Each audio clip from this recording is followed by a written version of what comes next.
पुनरध्ययनानि, आगम में कहा गया है तस्येष मग्गो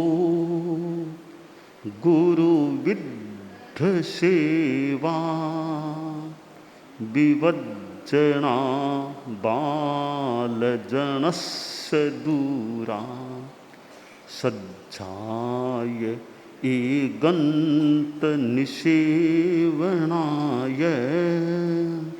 सुत्तत्थ संचिन्तनया धीय। आगम में कुछ मार्ग बताया गया है। एक बात बताई, गुरु विद्ध सेवा, गुरु की सेवा करना, वृद्ध की सेवा करना, एक परम सुख पाने की दिशा में बढ़ाने वाला एक तत्व यह हो सकता है। आज एक गुरु से जुड़ा हुआ दिन है, परम पूजनीय, परम वंदनीय, परम स्तवनीय, परम श्रद्धेय गणाधिपति गुरुदेव आचार्य श्री तुलसी का आज 30वां महाप्रयाण दिवस है। 29वीं वार्षिकी तिथि है। आदमी जन्म लेता है, जीवन जीता है और एक दिन अवसान को भी प्राप्त हो जाता है। परंतु जीवन आदमी कैसे जीता है? जन्म लेना तो सामान्य घटना है, मृत्यु को प्राप्त होना भी सामान्य घटना है। सामान्य घटना इसलिए है कि समान रूप से सब पर जो नियम लागू होता है वह सामान्य नियम है। तो जन्म और मृत्यु ये दो किनारे हैं, जैसे नदी के दो तट हैं। अब बीच में जो पानी बहता है या जीवन का जल बहता है, इसका अपना महत्व है। आचार्य श्री तुलसी का जन्म इसी लाडनू में हुआ और विक्रम संवत 1971 कार्तिक शुक्ला द्वितीया उनका जन्म दिवस का गौरव प्राप्त हुई है। और इसी लाडनू में उनका बचपन का समय, कुछ शिक्षा अध्ययन भी, और इसी लाडनू में उन्होंने मुनित्व को स्वीकार किया। 11 वर्ष जीवन के संपन्न हो गए थे, 12वां वर्ष शुरू हो गया था, चल रहा था, और परम आराध्य, परम वंदनीय, पूज्य, परम पूजनीय कालूगणी के पास उन्होंने मुनि दीक्षा स्वीकार की। एक ऐसा बालक पौष कृष्णा पंचमी विक्रम संवत 1982 के दिन हमारे धर्म संघ में मुनि के रूप में पधारा था, प्रविष्ट हुआ था, कि जो आगे जाकर इसी संप्रदाय संघ का प्रमुख बन गया, सम्राट बन गया, आचार्य बन गया था। होते हैं कई कई ऐसे व्यक्तित्व, भाग्यशाली व्यक्ति जिनके पास भाग्य का भी बल होता है, पुण्य का मानो बल होता है, और फिर उनका पुरुषार्थ, उनकी पवित्रता जीवन में पुण्याई का भी महत्व है, पवित्रता का बहुत महत्व है, और पुरुषार्थ का भी अपना महत्व है। आचार्य श्री तुलसी के जीवन को हम देखें उनके जीवन में पुण्याई का भी योग था, ऐसा प्रतीत हो रहा है। कौन से जन्म में, इससे पिछले से पिछले जन्म में जहाँ भी उन्होंने कोई तपस्या साधना की होगी कि पुण्य का संचय हुआ और वह पुण्य मानो इस जीवन में उदय में आया हो, ऐसी संभावना की जा सकती है। जैसे तीर्थंकर नाम गोत्र का बंध होता है, फिर उस जन्म के बाद एक जन्म, फिर उससे अगला जन्म तीर्थंकर बन जाते हैं। इसी प्रकार कल्पना करें, आचार्य श्री तुलसी ने पिछले तीसरे जन्म में कोई तपस्या साधना पुण्यार्जन किया होगा, उसके बाद कहीं एक जन्म कोई देवगति में कहीं जहाँ भी किया हो, उसके बाद यहाँ पधारे और यहाँ खटेड़ वंश में, खटेड़ परिवार में जन्म लिया। श्री झुमरमल जी खटेड़ को उनका पिता कहलाने का गौरव प्राप्त हुआ, श्री राजरूप जी को दादा कहलाने का गौरव प्राप्त हुआ, मातुश्री बदना जी को उनकी माँ बनने का सुअवसर या अवसर प्राप्त हुआ, मुनि श्री चंपालाल जी स्वामी को भाई जी महाराज कहलाने का एक अवसर प्राप्त हुआ, भाई जी महाराज, भाई जी महाराज, भाई जी महाराज। और इधर महासती लाडा जी को भगिनी और फिर साध्वी प्रमुखा बनने का भी गौरव प्राप्त हुआ। और फिर आगे चलें तो मुनि श्री हंसराज जी स्वामी को गुरुदेव का भतीजा कहलाने का, भतीजा महाराज कहलाने का, हंसराज जी स्वामी भी गुरुदेव तुलसी के संसार पक्षीय भतीजे होते थे, तो उनको भतीजा कहलाने का हमारा देख ऐसे भद्र मुनि श्री भद्र लगे हंसराज जी स्वामी भी। और यूँ दक्षिण की भी पधारे थे, संभवतः धनराज जी स्वामी के साथ रहे थे संभवतः, तो हंसराज जी स्वामी भी स्मृति में आ गए। यूँ अच्छे भद्र स्वभाव के यूँ अच्छे मुनिश्री थे। तो अनेक उनके संसार पक्षीय निकट ज्ञाति चारित्रात्माएँ भी हुई, पर गुरुदेव तुलसी तो गुरुदेव तुलसी ही थे कि एक ऐसा व्यक्तित्व हमें प्राप्त हुआ जिनका मुनि जीवन भी कुछ गौरवपूर्ण था और जिनके संरक्षण में, निर्देशन में कितने साधु पढ़ने वाले, विकास करने वाले मान लें जो भी। तो और फिर कालूगणी को एक ऐसा शिष्य रत्न मानो सुशिष्य प्राप्त था कि कालूगणी ने छोटी उम्र के एक मुनिवर को युवाचार्य बना दिया। 22 वर्ष लगभग की उम्र थी मुनि तुलसी की, और परम पूज्य कालूगणी उनकी मूल भावना तो थली में पधार कर विद्यासर में युवाचार्य मनोनयन करने का उनका संभवतः मानसिक इरादा था, पर मन की बात उनकी मन में ही मानो रह गई, वो यानी वो क्रियान्वित नहीं हो सकी और गंगापुर में ही अपना युवाचार्य मनोनीत करना पड़ा।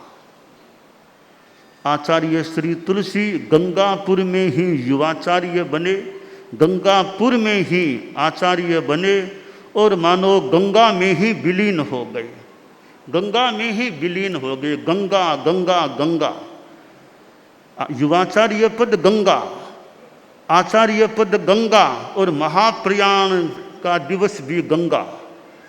तो पुर और शहर का थोड़ा अंतर है, बाकी गंगा गंगा गंगा उनके साथ जुड़ी हुई है गंगा। तो गंगा को थोड़ा पवित्रता से हम जुड़ा हुआ व्यवहार में स्थूल भाषा में मान लें तो आचार्य श्री का संतता मान लो गंगा, कुछ अंशों में पवित्रता वो गंगा सी। तो उनके जीवन में पुण्य का बल था, पुण्य का बल हुए बिना 60-61 वर्षों तक एक छत्र यानी आचार्य पद मान लो थोड़ा पहले छोड़ दिया था, पर इतने लंबे काल तक एक समुदाय के प्रमुख बने रहे, आचार्य बने रहे। सबसे कम उम्र में युवाचार्य बनने वाले हमारे धर्म संघ में, सबसे कम उम्र में आचार्य बनने वाले और सबसे ज़्यादा आचार्य पद पर रहने वाले 10 आचार्यों में एक वे ही हुए थे और आचार्य पद पर आरूढ़ हो गए। और मुनिश्री मगनलाल जी स्वामी का भी उनको मानो एक सहकार सहयोग जो मिला, वह भी कोई एक वरिष्ठ मुनि मानो उनके पास में थे। और वरिष्ठ संत पास में हों, बहुत अच्छे योग्य हों, आचार्य बहुत छोटे हों, तो वरिष्ठ मुनिवर का एक बड़ा योगदान मिल सकता है। और वरिष्ठ मुनिवर भी इतना कनिष्ठ जैसा बन जाए, इतना कनिष्ठ जैसा कि आचार्य श्री हैं तो भी उनको हाथ का सहारा देने के लिए हाथ आगे कर रहे हैं। इधर तो वरिष्ठ हैं, इधर ये सेवा के काम के संदर्भ में मानो हाथ आगे कर। तो मगन मुनि जैसे एक वरिष्ठ संत उनको प्राप्त थे। आचार्य श्री तुलसी आचार्य बने। कालूगणी का तो महाप्रयाण हो चुका था और कालूगणी ने भी इतनी कम उम्र के मुनिवर को अपना युवाचार्य बना दिया। हालांकि थोड़ा सा उनके मन में भी शायद आया था कि उम्र छोटी है, उम्र छोटी है। यह बात उनकी वाणी में भी आ गई थी मगन मुनि के पास कि मेरी उम्र छोटी है। तो थोड़ा सा मतलब कोई विचार दिमाग में आया तो लगता है कि भी उम्र यानी आचार्य पद, इतनी छोटी उम्र छोटी है। परंतु मगन मुनि का मानो थोड़ा और कोई संबल या जो भी मिला, भी उम्र की चिंता आप न करें, उम्र की चिंता मत करो आप। और आखिर निर्णय हो गया। आचार्य श्री तुलसी छोटी उम्र में आचार्य बने। इतना हमारा समुदाय, बड़े बड़े संत, आचार्य श्री तुलसी तो दीक्षा पर्याय में मतलब काफ़ी छोटे, उनसे तो बहुत बड़े संत उस समय धर्म संघ में थे। इधर इतना बड़ा साध्वी समुदाय भी था। खैर साध्वियों की अपेक्षा संतों को, इतने बड़े बड़े संत हैं, उनके बीच आचार्य पद पर रहना और संघ का संचालन करना, और बड़े बड़े कई संतों ने भी कितना बहुमान दिया होगा नव युवा अवस्था के आचार्य श्री को।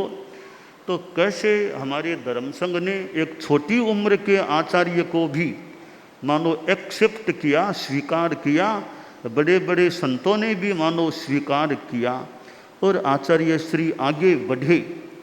कुछ वर्षों तक तो मानो अध्ययन में और में विकास में तैयारी में मान लो समय लगा। और फिर उन्होंने यात्रा की, जयपुर पधारे। विक्रम संवत 2006 का चतुर्मास जयपुर में किया, 2005 का तो छापर में हो गया। फिर जयपुर एक मानो शहर में पधारे, अब जो राजस्थान की राजधानी है। और जयपुर में पधारे और दीक्षा समारोह होना था, तो दीक्षा का विरोध शुरू हो गया। जयपुर का वो दीक्षा का विरोध हुआ, पर वो विरोध भी आया, कोई बात नहीं, आया गया जो भी हुआ। उसके बाद दिल्ली पधार गए, दिल्ली भी पधारे। एक दिल्ली जैसे शहर में पधारना, तेरा पंथ के पहले आचार्य श्री तुलसी थे जिन्होंने आचार्य काल में दिल्ली में चतुर्मास किया। बाकी 8 आचार्यों ने दिल्ली में चतुर्मास नहीं किया था। पहले वो आचार्य श्री थे जिन्होंने दिल्ली में चतुर्मास किया, और एक चतुर्मास ही नहीं किया, कितने चतुर्मास उन्होंने दिल्ली में किए। और दिल्ली में फिर बड़े बड़े व्यक्तियों से मिलना, संपर्क होना, अनुव्रत की बात करना, और अनुव्रत आंदोलन एक ऐसा उनके पास कार्यक्रम हो गया कि जिसके प्लेटफॉर्म पर मानो नास्तिक भी आ जाओ, राजनेता आ जाओ, धर्मनेता आ जाओ, अनुव्रत की बात करनी है तो अनुव्रत एक ऐसा कार्यक्रम उनके हाथ में आ गया जिसके अनुशासता प्रवर्तक वे कहलाए और कितने राजनेता उनके संपर्क में आए, इतने राजनेता आए। एक जैन विश्व भारती में दिल्ली में आए वो तो मान लो सा, दिल्ली में तो राजधानी है मान लो आ गई, लाडनो जैसे शहर में कितने राजनेता आ गए। शंकर दयाल जी शर्मा करीब करीब ऐसा ही मंच था, यहाँ वो प्रोग्राम हुआ था शंकर दयाल जी शर्मा, तो ऐसे कितने व्यक्ति लाडनों में आ गए थे। मैंने कहा था बीडी जत्ती उपराष्ट्रपति थे, लाडनों में आए थे, लाडनों गांव में आए थे, गांव शहर में जो ठिकाना है वहाँ पर वो आए थे। तो ऐसे कितने राजनेता तो लाडनों में आ गए। दिल्ली के तो बात ही क्या करें। आश्चर्य की बात थोड़ी यह है, सिरियारी जैसे छोटे गांव में भारत का राष्ट्रपति आ जाए, सिरियारी जैसे छोटे गांव में भारत का राष्ट्रपति आ जाए, भादवे का महीना जहाँ वर्षा नदी ऐसी भी कोई स्थिति, पर वहाँ ज्ञानी जेल सिंह जी सिरियारी में भाद्रव शुक्ला त्रयोदशी का वो कार्यक्रम, एक आश्चर्य की सी बात है कि भारत का राष्ट्रपति एक धर्म संप्रदाय के कार्यक्रम में एक छोटे से गांव में आ जाए, यह पुण्याई की बात मान लें, कुछ भी मान लें। तो अनुव्रत का जो कार्यक्रम आचार्य श्री ने हाथ में लिया था उससे कितने लोगों का जुड़ाव हुआ होगा, कितने लोग प्रभावित हुए होंगे जैसे भी। तो अनुव्रत एक उनका महत्वपूर्ण अवदान कह दें, कार्यक्रम कह दें, वह रहा। और दिल्ली भी उनका मानो कार्य क्षेत्र रहा कि अनेक चतुर्मास दिल्ली में उनके हो गए। और इसके अलावा उन्होंने जो यात्रा की, कोलकाता जैसी दूर क्षेत्र में वे पधार गए कि हमारे धर्मसंघ में कोलकाता में आचार्य श्री पधार जाएं, पर पहले आचार्य श्री हैं जो हमारे धर्मसंघ में कोलकाता पधार गए। कोलकाता में भी विरोध हो गया, विरोध तो जगह जगह विरोध। और उसके बाद दक्षिण भारत की यात्रा की और फिर दक्षिण से वो लौटते हुए रायपुर पधारे थे, वहाँ भी विरोध, अच्छा विरोध, थोड़ा बड़ा विरोध रायपुर में। बाद में चूरू में चतुर्मास किया विक्रम संवत 2029 का, वहाँ भी विरोध, वो अग्नि परीक्षा। ऐसे कितने विरोध उनके हुए। धर्म संघ के भीतर से भी थोड़ा विद्रोह कह दें, विरोध कह दें, हमारे ही, यानी मैं किसी की आलोचना यो नहीं करना चाहता, अपना अपना विचार है, अपना अपना चिंतन हो सकता। धर्म संघ के भीतर से भी कितने संत एकजुट होकर अलग हो गए थे। 2 बार ऐसे अवसर आए, संत एकजुट होकर अलग हुए, 2 बार ऐसे प्रसंग आए थे। तो ऐसे भीतर से भी थोड़े विरोध हुए थे, पर विरोधों को भी हो, हमारा जो विरोध हम उसे समझें विनोद, कोई बात नहीं। तो आचार्य श्री तुलसी की पुण्याई थी, पर मुझे यह भी लगता है साथ में अशुभ का भी योग थोड़ा आता रहा है। ये इतने विरोध क्यों हुए, ये भी थोड़े अशुभ के कारण से हुए हो सकते हैं कि संघर्ष झेलने पड़े। तो फूल है तो कांटा, फूल के साथ कांटा। तो आदमी कई बार विरोध आते हैं, विरोधों से आदमी का निखार, व्यक्तित्व और निखर भी सकता है कि सोना है, आखिर निखार को प्राप्त करना है। स्वर्ण विघर्षण से ज्यों सत्य निखर। तो आचार्य श्री तुलसी के जीवन में विरोध आए, भयंकर विरोध आए। और आमेठ में चतुर्मास किया विक्रम संवत 2042, वहाँ भी कठिनाई पैदा हो गई थी। 2042 में संत लोंगोवाल, सुरजीत सिंह बरनाला, ये आमेठ में, मेवाड़ में आए थे, वार्तालाप का क्रम। और उसके बाद में आचार्य श्री तुलसी का गुप्त कठिनाई की भी एक स्थिति सामने पैदा हो गई थी। तो ऐसे अनेक प्रकार के अनेक रूपों में उनका विरोध हुआ, संघर्ष हुआ। पर मानो वह दीप कैसे जलता रहा, कैसे ज्योति जलती रही कि विरोध होते रहे, होते गए, होते रहे। तो यों विरोधों को झेलते रहे और फिर अपने प्रेक्षा ध्यान जीवन विज्ञान जैसे उपक्रम और आगे निकले। आचार्य श्री महाप्रज्ञ जी उनको उत्तराधिकारी के रूप में मिले और जो आगम का कार्य शुरू हुआ, विक्रम संवत करीब 2012 से मान ले, जो आगम का कार्य शुरू हुआ उसकी ज्योति अभी भी ज्वलित है, प्रज्वलित है। ऐसी ज्योति जलाई, वो ज्योति आज भी जल रही है, आज भी वो आगम कार्य चल रहा है। तो उनकी मानो उनके तत्वावधान में वासना प्रमुखत्व मान लें, वो ज्योति जली थी, वो आगम की ज्योति यानी आगम कार्य की ज्योति आज भी प्रज्वलित है। और महाप्रज्ञ जी प्रवर आचार्य श्री महाप्रज्ञ जी कभी मुनि नथमल जी के रूप में काम करने वाले, कभी युवाचार्य महाप्रज्ञ के रूप में और कभी आचार्य श्री महाप्रज्ञ के रूप में। तो यह आगम की ज्योति मुनि श्री नथमल जी के द्वारा, फिर युवाचार्य महाप्रज्ञ जी, आचार्य महाप्रज्ञ जी के साथ तो मानो आगम की ज्योति जलती रही, चलती रही।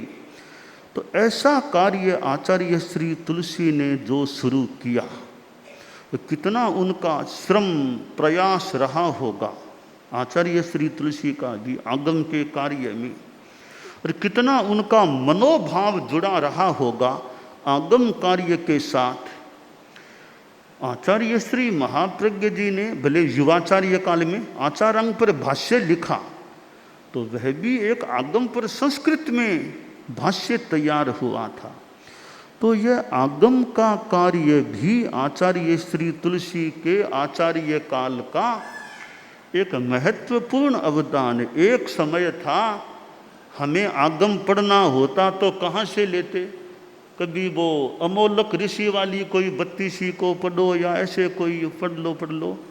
पर आज तो 13 पंथ के यहाँ जैन विश्व भारती द्वारा प्रकाशित कितने आगम उपलब्ध हो रहे हैं। हालांकि कई आगम अभी भी अनुपलब्ध हैं अनुवाद के रूप में, टिप्पण के रूप में, वो भी कभी काम पूरा हो जाए। पन्नवना जैसा आगम, भगवती जैसा आगम, भगवती जैसा आगम भी काफ़ी तो सामने आ गया। थोड़ी सी स्थिति अभी भी अवशेष की सूची में है। और इधर पन्नवना जैसा आगम, उसका भी काफ़ी मानो पार पा लिया गया है। 36वें पद में पहले से मानो चलेर 36वें पद में आ गए हैं और 36वें पद का अनुवाद भी एक तरह से निरीक्षित हो गया और अब तो टिप्पण वो काम है। तो पन्नवना जैसा आगम इतना तत्व ज्ञान का वह एक आगम है। और भी हमारे जीवा भिगमेर, जम्बूद्वीप, पन्नति जैसे कई आगम अभी अवशेष हैं। एक दिन आए कि वह सारा कार्य संपन्न हो जाए। तो आचार्य श्री तुलसी की अपनी पुण्याई थी और इसके साथ उनकी पवित्रता, यानी साधु थे, संत पुरुष थे। मैंने कहा था ना कि मुनि श्री नथमल जी स्वामी ने तो संभवतः भाषण में परिषद में फरमाया था कि आचार्य श्री तो भोले हैं, आचार्य श्री तो भोले हैं, भोले फरमाया था, भोले हैं। कि साधु को भोला ही होना चाहिए। तो साधु है, साधु को तो रिज्जू होना चाहिए। साधु छल कपट दाग इनमें पड़े वो नहीं। साधु सरल आत्मा, भद्र आत्मा, बस ऐसा नहीं कि कहा कुछ है और मन में कुछ है और करना कुछ नहीं। सरल साधु भद्र हो। तो आचार्य श्री तुलसी हमारे अनुशास्ता रहे, हमारे आचार्य श्री रहे, हमारे गुरु रहे। तो साधुता है तो पवित्रता भी। तो उनकी अपनी पवित्रता और उनका अपना प्रशासन का क्षेत्र। आचार्य श्री तुलसी के जीवन के अनेक आयाम हैं।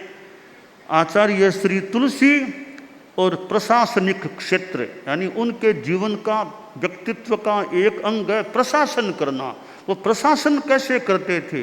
एक पूरी किताब संभवतः एक एक घटना, एक एक बात यूँ संकलित करें, देखें, एक छोटी सी किताब आ सकती है कि आचार्य श्री तुलसी और प्रशासन की शैली, एक उनके जीवन का एक। आचार्य श्री तुलसी और शिक्षा अध्यापन, वो एक उनके जीवन का आयाम। तो आचार्य श्री तुलसी और राजनीति का क्षेत्र, वो एक अलग ग्रंथ सामने आ सकता है।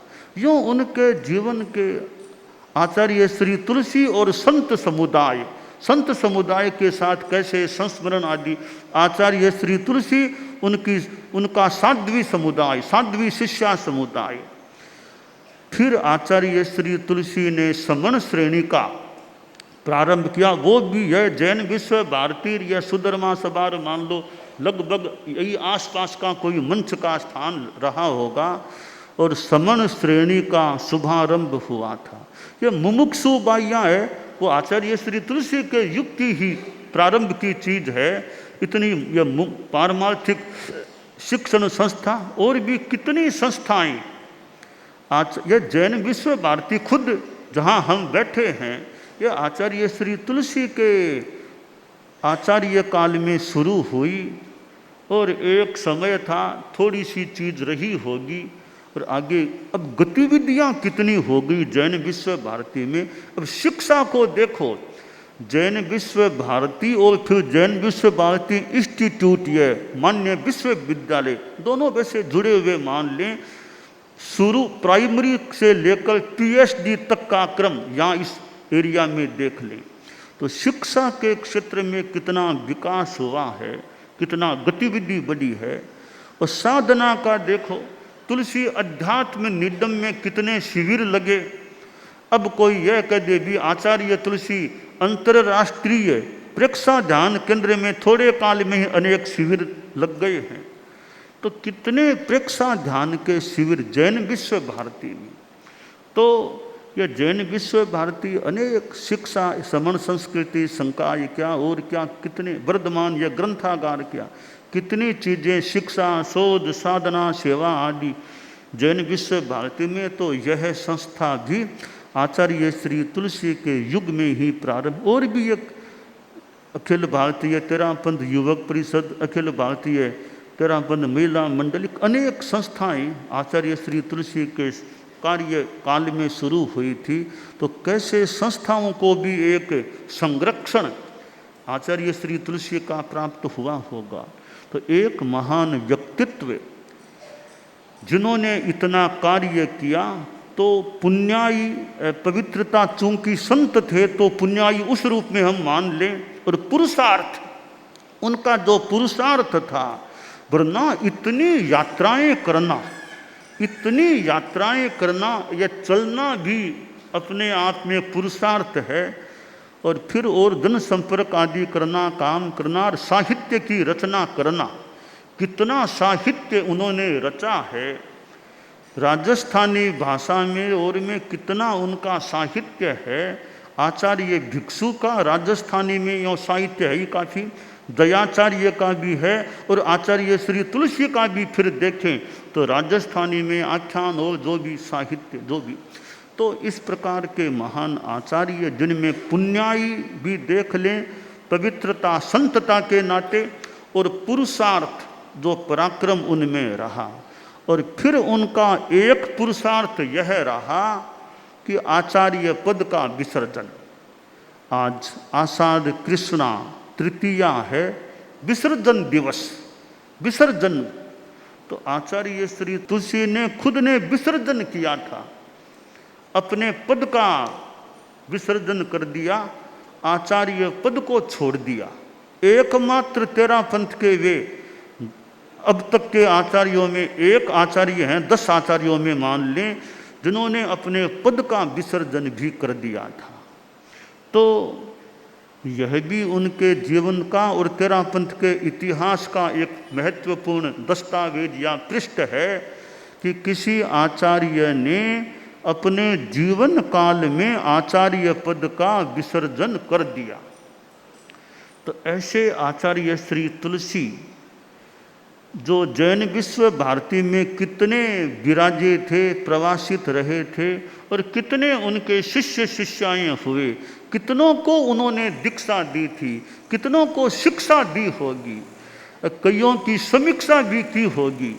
पर इस प्रकार हमारे धर्म संघ पर भी उनका महान उपकार है, और आगम आदि कार्य के कारण से जैन शासन पर भी या जैन आगमों पर किसी पर उपकार मान लें, अनुव्रत प्रेक्षा ध्यान जीवन विज्ञान के माध्यम से मानव जाति पर भी उनका उपकार का क्रम रहा था। तो ऐसे आचार्य श्री तुलसी जो हमारे परम पूजनीय गुरुदेव थे, आज उनकी 29वीं वार्षिकी और 30वां महाप्रयाण दिवस है। गंगा शहर जहाँ उनका महाप्रयाण हुआ, और एक सूर्य मानो आज के दिन अदृश्य हो गया था, परंतु दूसरा सूर्य पहले से तैयार था, पहले से ही तैयार था। आचार्य श्री महाप्रज्ञ जी पहले से ही आचार्य पद पर आरूढ़, उन्होंने खुद ने, गुरुदेव तुलसी ने खुद ने अपने उत्तराधिकारी को स्वयं के द्वारा आचार्य पद पर आरूढ़ किया, अभिषिक्त किया था। ऐसे कोई वो ही एक आचार्य हैं, आचार्य तुलसी, जिन्होंने अपने शिष्य को, अपने उत्तराधिकारी को अपनी आंखों से आचार्य के रूप में देख लिया था। तो ऐसे हमारे परम पूज्य गुरुदेव श्री तुलसी, जिनके सानिध्य में हम जैसे कितने शिष्यों को और शिष्याओं को भी थोड़ी दूरी से मान लें रहने का मौका मिला, उनके चरण का मस्तक से स्पर्श करने का हमें मौका मिला था। तो ऐसे गुरुदेव श्री, जिनसे कितनों को शिक्षाएं मिली होंगी, और आज वह उनका महाप्रयाण का दिवस है। वो गंगा शहर जब वो भवन तेरापंथ भवन में पधारे, बोथरा भवन से कभी साधन में विराजे, कभी नीचे फिर उतर गए गुरुदेव, और आखिर तेरापंथ भवन में पधारे थे।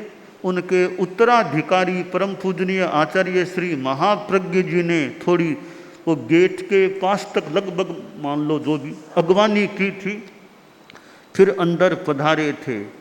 और गंगा शहर का वो श्रावक श्राविका समुदाय, और वहाँ वो पादार्पण हुआ था गुरुदेव का, और फिर अंदर पधारे थे, कमरे कक्ष में अंदर पधारे थे। और थोड़ी देर मुझे भी आसपास रहने का, यूँ अंतिम 1 घंटा में मान लो 1-1.25 घंटा में मुझे भी गुरुदेव के थोड़ा सा पास रहने का मौका मिला था। और फिर आखिर आज के दिन वह घटना घट गई। हालांकि दुनिया का नियम भी है, एक दिन आदमी का प्रयाण महाप्रयाण भी हो जाता है। तो आचार्य श्री तुलसी के आचार्य काल में जो निर्माण हुआ, धर्म संघ में कई उन्मेष आए, कितने साधु साध्वियाँ तैयार हुए, और साध्वी समुदाय को आगे लाने में या आगे आने में वो गुरुदेव का समय था कि साध्वी समुदाय को भी एक आगे बढ़ने का, शिक्षा के क्षेत्र में आगे बढ़ने का, वक्तृत्व में आगे बढ़ने का, लेखन में आगे बढ़ने का एक मौका मिला। और उनका भी एक अपना कर्तृत्व मानो उजागर हुआ, सामने आया। एक तरफ श्राविका समाज को भी आगे आने का या आगे बढ़ने का मौका मिला, उधर साध्वी समुदाय को भी उनके समय में आगे आने का एक अवसर प्राप्त हुआ था। और आज कितनी साध्वियाँ हैं, अरे आगम कार्य में साध्वियाँ भी जुड़ी हुई है, कि स्वयं साध्वियाँ आगम कार्य से जुड़ी हुई है। और भी अनेक कार्य, प्रेक्षा ध्यान भी, साध्वी जी भी प्रेक्षा ध्यान कराने वाली, तो अनेक गतिविधियों में। अब तो प्रश्न यह कोई करे कि कौन से ऐसे क्षेत्र हैं जिनमें संत हैं और साध्वियाँ नहीं है, ऐसे कौन से क्षेत्र हैं कि संत तो आगे बढ़े हुए हैं, साध्वियाँ नहीं बढ़ी। कोई गिनती करके बताए, अमुक अमुक क्षेत्र में अभी साध्वियाँ पीछे हैं, संत आगे हैं। तो कोई देखे कौन कौन से ऐसे क्षेत्र हैं, कोई कोई मिल जाए तो मिल जाए। पर किंतु कितना साध्वियों ने भी, ठीक है शारीरिक बल में थोड़ी बहुत कमी कम बेसी हो वो एक अलग बात है, बाकी आज लेखन पठन वक्तृत्व हो, कार्य हो, बातचीत करनी हो, और कहीं अंग्रेजी में भी कहीं बोलना हो, बात करना हो, आज से 70 साल पहले तो कौन साध्वी जी रही होगी कि अंग्रेजी में किसी से बात कर ले। पर आज साध्वी, अनेक साध्वी जी संभवतः हैं, जरूरत हो तो थोड़ी अंग्रेजी में बात करना हो, लिखना हो, पढ़ना हो, करना हो, ऐसे मिल सकते हैं। तो साध्वी समुदाय ने आचार्य श्री तुलसी के युग में जो विकास यात्रा विशेष रूप से प्रारंभ की थी, वो यात्रा आगे बढ़ी। तो गुरुदेव तुलसी का यूँ एक अपना पुरुषार्थ कितना रहा है, तो मैं आचार्य श्री तुलसी के प्रति अपने विनम्र श्रद्धांजलि अर्पित करता हूँ कि उनकी जो प्रेरणाएं रही हैं हम उन पर भी ध्यान दें।